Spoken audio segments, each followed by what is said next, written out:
जय श्री कृष्णा। आप सभी को गणेश चतुर्थी की हार्दिक शुभकामनाएं। आज हम अंगारकी गणेश चतुर्थी की कथा सुनेंगे। उससे पहले हम इस कथा के बारे में जानेंगे। ओम श्री गणेशाय नमः। सनातन धर्म हर दिन एक नया उत्सव लेकर आता है। हमारे धर्म में हर तिथि और वार किसी न किसी देवता को समर्पित है। उसी क्रम से आज हम चैत्र शुक्ल पक्ष की चतुर्थी, जो कि भगवान गणेश को समर्पित है, उसकी कथा को सुनेंगे, जिसे विनायक चतुर्थी के नाम से भी जाना जाता है। गणेश चतुर्थी का व्रत जब मंगलवार को पड़ता है तो उस दिन अंगारक योग बनता है तथा उसे अंगारकी गणेश चतुर्थी के नाम से भी जाना जाता है। मंगलवार के दिन गणेश चतुर्थी होने से इसका महत्व कहीं अधिक गुना बढ़ जाता है।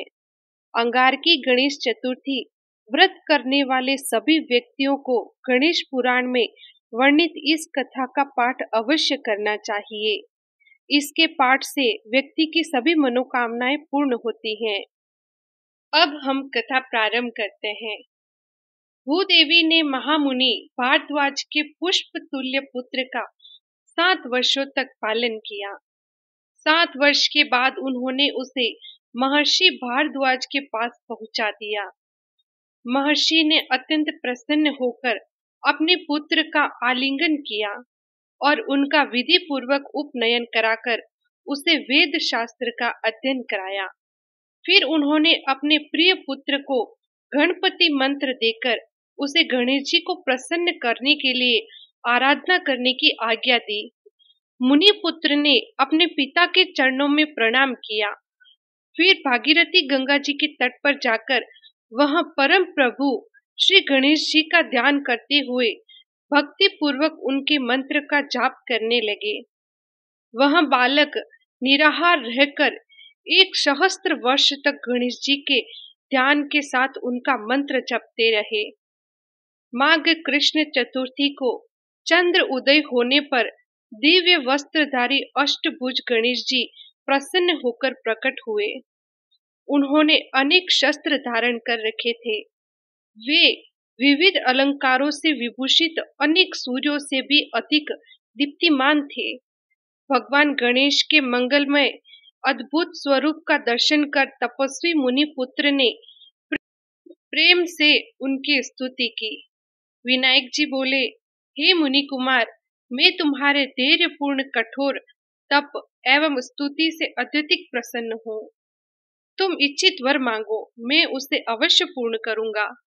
प्रसन्न मुनि कुमार ने अत्यंत विनय पूर्वक निवेदन किया, हे प्रभु, आज आपके दुर्लभ दर्शन कर मैं कृतार्थ हो गया। मेरी माता पर्वतमालिनी पृथ्वी, मेरे पिता, मेरा तप, मेरे नेत्र, मेरी वाणी, मेरा जीवन और मेरा जन्म सभी सफल हुए। हे दयामय, मैं स्वर्ग में निवास कर देवताओं के साथ अमृत पान करना चाहता हूँ। मेरा नाम तीनों लोकों में कल्याण करने वाला मंगल प्रख्यात हो। पृथ्वी नंदन ने आगे कहा, हे करुणा निदान, मुझे आपका पावन दर्शन आज माघ कृष्ण चतुर्थी को हुआ है, अतः यह चतुर्थी नित्य पुण्य देने वाली एवं संकट हारिणी हो। हे सुरेश्वर, इस दिन जो भी व्रत करे, आपकी कृपा से उसकी समस्त मनोकामनाएं पूर्ण हो जाया करे।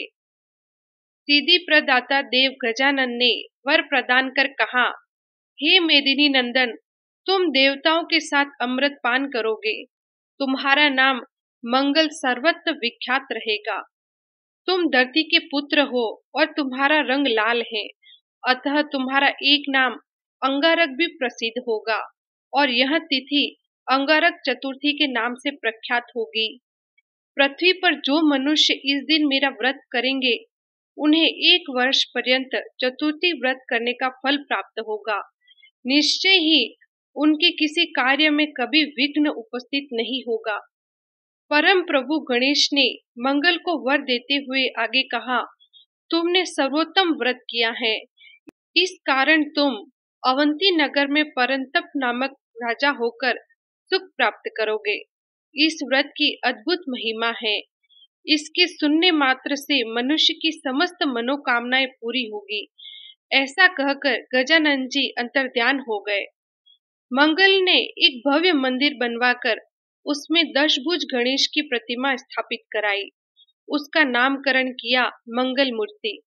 वह श्री गणेश विग्रह समस्त कामनाओं को पूर्ण करने वाला, अनुष्ठान, पूजन और दर्शन करने से सबके लिए मोक्षप्रद होगा।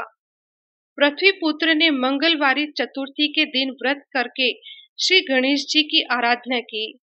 उसका एक अत्यंत आश्चर्यजनक फल यह हुआ कि वे सशरीर स्वर्ग चले गए। उन्होंने सूर समुदाय के साथ अमृत पान किया और वह परम पावनी तिथि अंगारक चतुर्थी के नाम से प्रख्यात हुई।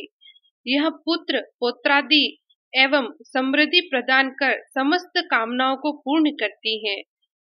परम कारुणिक गणेश जी को अंतर हृदय की विशुद्ध प्रीति अभिष्ट है।